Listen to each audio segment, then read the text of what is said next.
Ukuthuthwa kwemfucuza kwaphazamiseka ezindaweni ezahlukene ezakhele idolobha laseGoli kulandela isiteleka sezisebenzi eziyitoho zenkampani Pick It Up ezikhala-ke ngokungaqashwa ngokugcwele.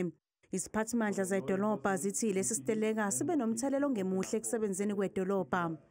These protests then also escalated to a point where it was definitely impeding the Pick It Up employees to carry out the day-to-day functions and the day-to-day duties. And like I've indicated, there were some destructive actions that we've also noted, like burning of tires and damaging some of the infrastructure.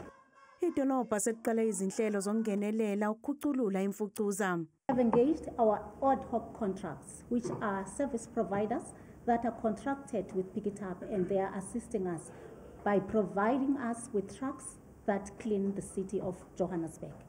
Njengoba-ke izisebenzi zikhala ngohlelo lokuqasha olungavulelekile enkampanini Pick It Up, iziphathimandla zenkampani zithi sezivele siqalile ke sigaba sokuqala sohlelo lokuqasha. Phase 1 was initiated in December 2023, of which the appointment of those occurred in the past week. So the next drive will be initiated now in the month of May, and that would be concluded in June.